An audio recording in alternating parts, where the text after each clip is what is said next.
In the autumn of 1872, a merchant brigantine slipped out of New York harbor, carrying 1,700 barrels of denatured alcohol bound for Genoa. Her name was the Mary Celeste. On board were her captain, Benjamin Briggs, his wife Sarah, their 2-year-old daughter Sophia, and a crew of 7. Less than a month later, a passing ship would find her drifting alone in the open Atlantic. Sails set, cargo intact, every soul gone. No bodies, no struggle, no clear reason. This is the story of the Mary Celeste. On November 7th, 1872, the Mary Celeste departed New York under fair skies. Briggs was a careful, devout man with 20 years at sea. His wife brought a small melodeon for music in the cabin. The vessel was well built, recently refitted, and her cargo was insured. The voyage was meant to be routine. 4 weeks later, on December the 5th, the crew of the British brig Dei Gratia spotted a ship moving strangely off the Azores. Her sails were partly set but mistrimmed, and she yawed with no one at the wheel.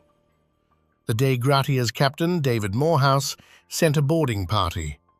They found the Mary Celeste in seaworthy condition, but utterly deserted. What they discovered inside is where the mystery begins.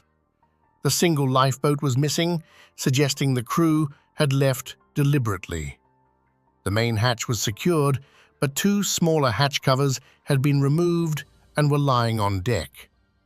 There was about 3.5 feet of water in the hold. Significant, but not enough to threaten a ship of her size. The pumps were working. The galley stove had shifted from its chocks. A length of rope, possibly a tow line, trailed from the stern into the sea, frayed at the end. Inside the cabin, Sarah Briggs's melodeon stood in place. The captain's bed was unmade. A sewing machine sat with a thread of cotton still in it. 6 months of provisions and fresh water remained. The ship's papers and the captain's navigational instruments were gone, but the logbook had been kept up to the morning of November the 25th, 10 days before the discovery.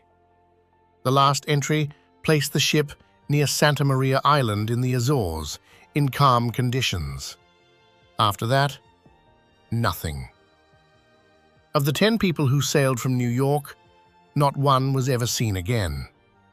At the salvage hearing in Gibraltar, the Attorney General suspected foul play. He examined marks on the hull that he believed were axe cuts, and a stain he thought might be blood. Modern analysis has since cast doubt on both. No conclusive evidence of violence was ever found, and the Dei Gratia crew, after months of suspicion, were eventually awarded a reduced salvage payment and released. In the years that followed, theories multiplied. Piracy was ruled out almost immediately. The cargo and valuables were untouched. Mutiny seemed unlikely. Briggs was respected, the crew hand-picked, and there were no signs of struggle. A waterspout or rogue wave might explain the water in the hold, but not why a careful captain would abandon a sound ship for an open boat in the middle of the Atlantic. The most discussed modern theory involves the cargo itself. 9 of the 1,700 barrels were found empty in Genoa.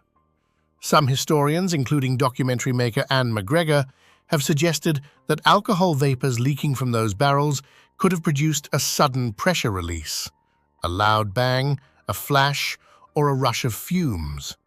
Alarming enough that Briggs ordered everyone into the lifeboat, tethered behind the ship, until it was safe to return.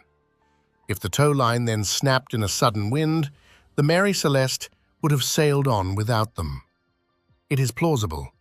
It is not proven. The barrels were made of red oak, which is more porous than the white oak normally used for spirits, but no scorch marks were ever recorded on board.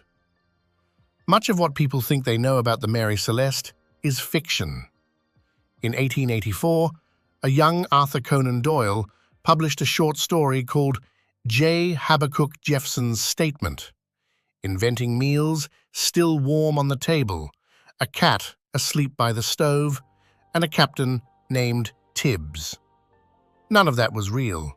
He also changed the ship's name to Mary Celeste, a misspelling that still appears today. The truth is quieter and stranger.